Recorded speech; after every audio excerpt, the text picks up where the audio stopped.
दशकों बाद आज अहमदाबाद गुजरात में इतने सारे कांग्रेस के होर्डिंग्स और फ्लैग्स दिखाई दे रहे हैं।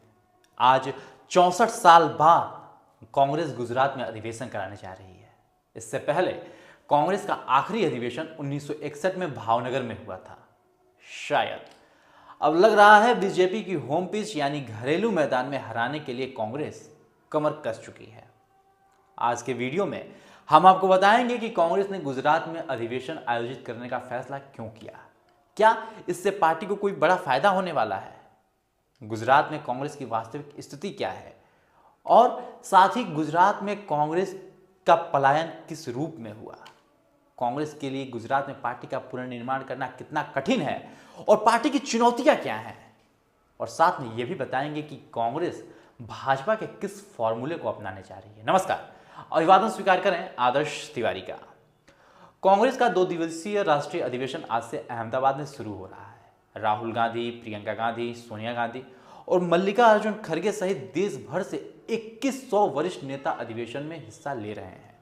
इस अधिवेशन के तहत विभिन्न कार्यक्रमों की घोषणा की गई है। इसमें कांग्रेस का राष्ट्रीय नेतृत्व गुजरात में पार्टी की स्थिति पर भी विचार विमर्श करेगा। इस सम्मेलन की स्वागत समिति के अध्यक्ष शक्ति सिंह गोहिल और संयोजक अमित चावड़ा हैं। शक्ति सिंह वर्तमान में गुजरात कांग्रेस के अध्यक्ष हैं। कांग्रेस नेतृत्व जानता है कि जब भी देश में कोई नई राजनीतिक संस्कृति उभरती है तो उसकी शुरुआत जो है गुजरात से होती है। इसलिए अगर गुजरात मॉडल को तोड़ेंगे तो इसका असर पूरे देश पर पड़ेगा। इसलिए अधिवेशन को आयोजित करने के पीछे यहां से एक नया मॉडल बनाना और पेश करना है, और इसके साथ ही मूल विचार को भी पेश करना हो सकता है।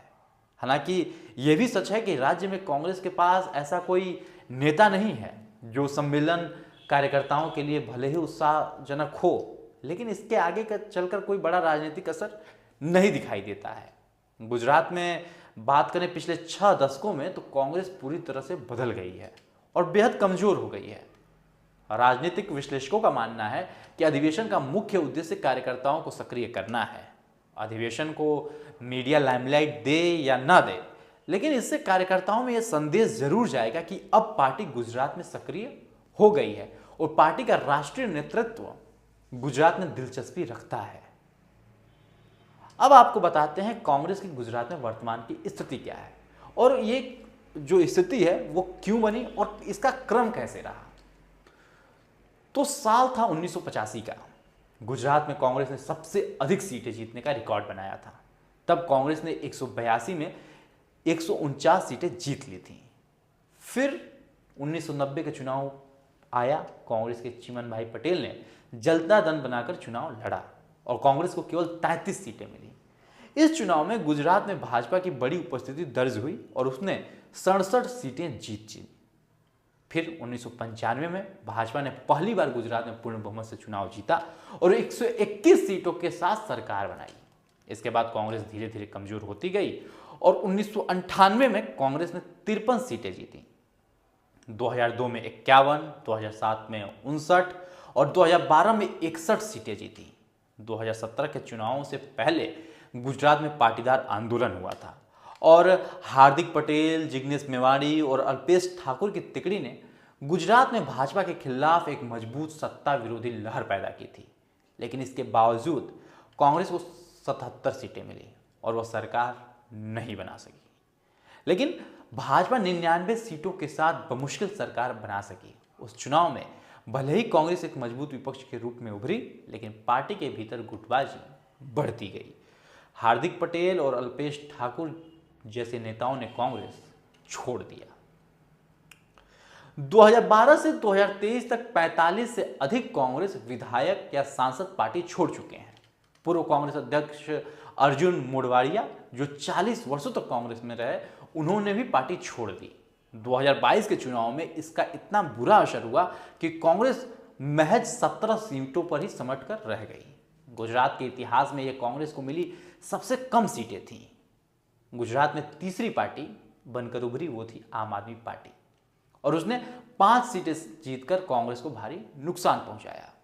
कांग्रेस से जीते हुए 17 विधायकों में से 5 कांग्रेस छोड़कर चले गए और अब उसके पास केवल 12 विधायक रह गए हैं। तो ये तो हो गई कांग्रेस की खराब स्थिति की यात्रा। अब आपको बताते हैं कि ऐसी कौन सी भाजपा की रणनीति है जिसे कांग्रेस अपनाने जा रही है। अधिवेशन के मंच से कांग्रेस नई रणनीति के साथ बढ़ने का संकल्प लेने जा रही है और यह संकल्प भाजपा मॉडल से मिलता जुलता होगा।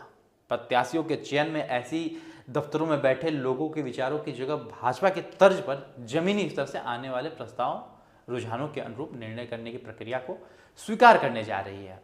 आपको बता दें, टिकट तय करने से पहले भाजपा संबंधित चुनाव क्षेत्रों में निरीक्षक भेजती है। ये वार्ड, शहर, नगर और जिला स्तर पर कार्यकर्ताओं, संभावित प्रत्याशियों, दावेदारों सहित पक्षकारों से मिलकर उनके विचार जानते हैं। इसके पश्चात उनके विचारों पक्षों को दिल्ली स्थित शीर्ष नेतृत्व को अवगत कराते हैं और इसके बाद टिकट तय होता है। इस फॉर्मूले को बीते दिनों अमित शाह ने अखिलेश यादव के राष्ट्रीय अध्यक्ष चुने जाने को लेकर कसे गए तंज पर जवाब दिया था। वीडियो सुनिए। मैं अखिलेश जी ने बहुत हंसते हंसते कहा है, इसको हंसते हंसते जवाब देना। ये सामने जितनी पार्टियां हैं उनका राष्ट्रीय अध्यक्ष उन 5 लोगों को ही चुनना है परिवार के। हमें माननीय अध्यक्ष जी करोड़ों सदस्यों में से 12-13 करोड़ सदस्य प्रक्रिया कर कर चुनना है तो देर लगती है। आपके यहां जरा भी देर नहीं लगेगी। मैं कह देता हूं अभी 25 साल तक आप अध्यक्ष हो जाओ, नहीं बदल सकता।